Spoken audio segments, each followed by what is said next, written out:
Anda kembali di Sindosiang bersama saya Aya Nufus. Pemirsa, Kepala Komunikasi Kepresidenan Hasan Nasbi memastikan Presiden Prabowo Subianto segera ambil alih terkait dengan penyelesaian polemik 4 pulau yang diperebutkan Provinsi Aceh dan Sumatera Utara.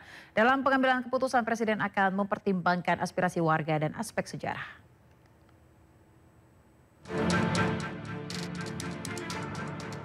Presiden Prabowo Subianto akan menangani langsung sengketa kepemilikan pulau antara Provinsi Aceh dengan Sumatera Utara. Menurut Kepala Komunikasi Kepresidenan Hasan Nasbi, Presiden akan segera mengambil keputusan terkait polemik 4 pulau Aceh yang masuk ke dalam wilayah Tapanuli Tengah, Sumatera Utara. Kira-kira ada aspirasi-aspirasi yang berbeda antara beberapa dua daerah di dalam negara kesatuan Republik Indonesia tentang pulau-pulau tertentu. Nah, ini tentu saja sesuai dengan aturan main yang ada di negara kita, maka ini diambil alih oleh pemerintah pusat. Dalam hal ini Presiden mengambil alih ini langsung dan dijanjikan secepatnya akan diselesaikan. Ini harusnya tidak sulit untuk diselesaikan, bisa diselesaikan dengan cara dingin, dengan kepala yang dingin, dengan cara yang baik-baik, karena kita berdialog, kita berdiskusi sebagai sesama anak bangsa. Jadi tentu Presiden akan segera mengambil keputusan secepatnya dan dengan mempertimbangkan aspirasi-aspirasi maupun proses historis, proses administrasi yang sudah dijalankan selama ini. Adapun 4 pulau yang menjadi rebutan antara Provinsi Aceh dengan Sumatera Utara yakni Pulau Panjang, Pulau Lipan, Pulau Mangkir Besar, dan Pulau Mangkir Kecil. Gubernur Aceh Muzakir Manaf menyebut akan tetap mempertahankan keempat pulau. Ia mengklaim memiliki bukti kuat bahwa keempat pulau masuk dalam kewenangan daerahnya. Hak kita, kewajiban kita, wajib kita pulau itu adalah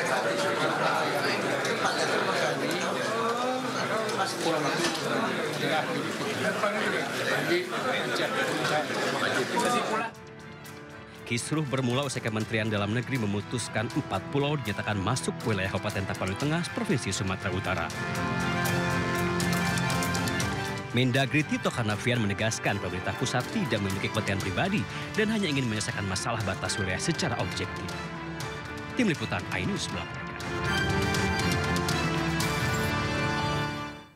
Surat keputusan Menteri Dalam Negeri Tito Karnavian pemirsa terkait 4 pulau di wilayah Aceh yang kini masuk wilayah Sumatera menuai polemik serius. Senin kemarin Kemendagri menggelar keterangan pers melalui Wakil Menteri Dalam Negeri Bima Arya.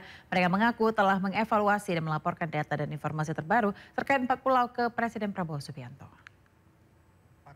Yang sangat penting ini. Rapat ini dihadiri oleh seluruh pihak yang terkait langsung dalam proses-proses penentuan batas wilayah, penamaan kode, dan kegiatan yang terkait dengan identifikasi rupa bumi secara nasional. Hadir Sekjen Kementerian Pertahanan, kemudian hadir juga Kepala Badan Informasi dan Geospasial, dan seluruh pihak ya dari Angkatan Laut, Angkatan Darat, dan berbagai pihak, termasuk juga para pelaku sejarah. Jajaran Kemendagri yang tadi langsung juga dihadirkan agar memberikan perspektif langsung terkait dengan proses yang ada sampai saat ini.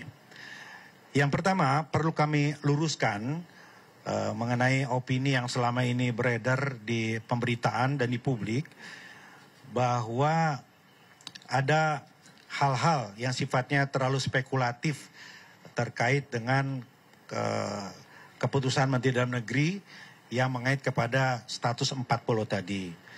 Jadi yang terjadi adalah sebetulnya pemutakhiran data terkait dengan kode wilayah atas seluruh wilayah di Indonesia.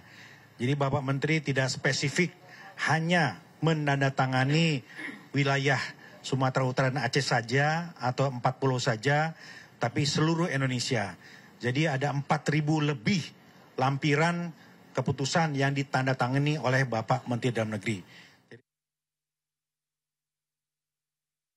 Ya pemirsa, masih terkait polemik yang dibuat para menteri kali ini menyangkut nama Menteri Kebudayaan Fadlizon yang mengklarifikasi pernyataannya soal pemerkosaan massal tahun 1998 tidak ada buktinya dan hanya berdasarkan rumor yang beredar.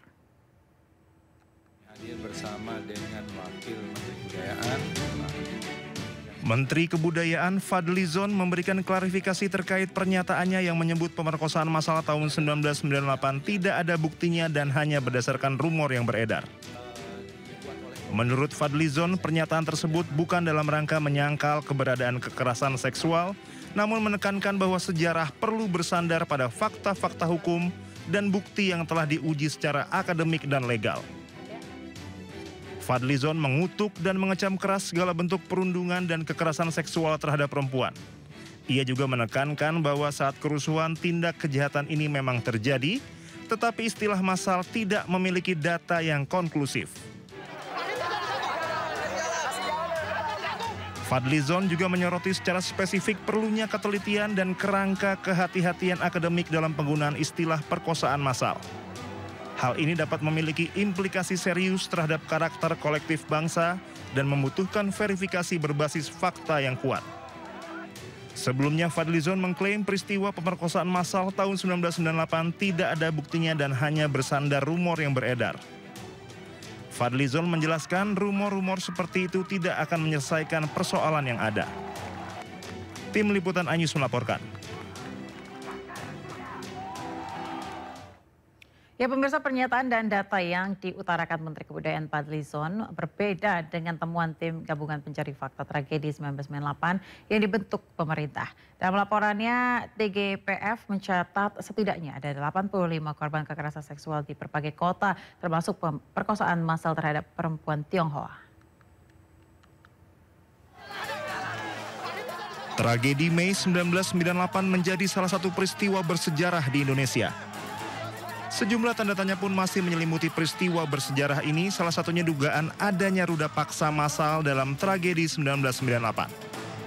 Untuk mengungkap fakta kerusuhan termasuk dugaan pelanggaran HAM berat, pemerintah membentuk tim gabungan pencari fakta tahun 1998. TGPF dibentuk melalui keputusan bersama 5 pejabat tinggi negara pada 23 Juli 1998, antara lain Menteri Pertahanan dan Keamanan, Panglima ABRI, Menteri Kehakiman, Menteri Dalam Negeri, Menteri Negara Urusan Peranan Wanita, dan Jaksa Agung. Hasil penyelidikan tim gabungan pencari fakta tahun 1998 mencatat sedikitnya 85 kasus kekerasan seksual, termasuk 52 kasus pemerkosaan yang terjadi selama kerusuhan. Temuan ini disampaikan langsung kepada Presiden B.J. Habibie dan menjadi dasar pengakuan resmi negara atas pelanggaran HAM terhadap perempuan. Salah satu tindak lanjutnya adalah pembentukan Komnas Perempuan melalui keputusan Presiden nomor 181 tahun 1998. Ya pemirsa, menanggapi pernyataan kontroversial Menteri Kebudayaan Fadlizon terkait tidak ada ruda paksa massal di tahun 1998, Kepala Komunikasi Kepresidenan Hasan Nasbi meminta publik memberikan waktu kepada para sejarawan untuk menulis sejarah Indonesia. Yang sedang disusun oleh Kementerian Kebudayaan, mari kita sama-sama beri waktu para sejarawan untuk menuliskan. Ini kan sekarang semua dalam proses. Dan dalam proses ini terlalu banyak spekulasi-spekulasi yang menyatakan ini tidak ada, ini ada. Coba kita biarkan para sejarawan ini menuliskan ini. Dan untuk nanti kita pantau, kita pelototi, kita periksa bareng-bareng. Toh yang menulis ini adalah para sejarawan yang juga kredibel. Punya kredibilitas tinggi dan mereka tentu tidak akan mengorbankan kredibilitas mereka ya untuk hal-hal yang tidak perlu.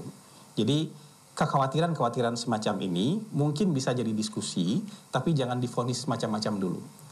Lihat saja dulu ya pekerjaan yang sedang dilakukan oleh para ahli sejarah dalam menulis sejarah Indonesia. Ini bukan menulis ulang, tapi melanjutkan menulis sejarah Indonesia. Karena mungkin terakhir sejarah Indonesia ditulis tahun berapa? Tahun 98, tahun 97, 98. Dan dari 98 ke sini tidak ditulis lagi. Jadi kita lihat dulu mereka menulis apa. Sudah kita punya draft resminya nanti baru kita koreksi bareng-bareng. Ya, kita ke informasi lainnya. Pemirsa, Pengadilan Tindak Pidana Tipikor Jakarta kembali menggelar sidang perkara dugaan korupsi impor gula Kementerian Perdagangan dengan terdakwa Tom Lembong. Agenda sidang kali ini masih mendengar keterangan saksi. Sidang perkara dugaan korupsi impor gula Kementerian Perdagangan dengan terdakwa Tom Lembong rencananya akan digelar sekitar pukul 11 siang ini. Saat ini sejumlah persiapan di ruang sidang masih terus dilakukan. Agenda sidang kali ini dijadwalkan akan menghadirkan saksi. Dalam sidang sebelumnya, jaksa menghadirkan saksi Agustina sebagai manajer akuntansi PT Duta Sugar Internasional.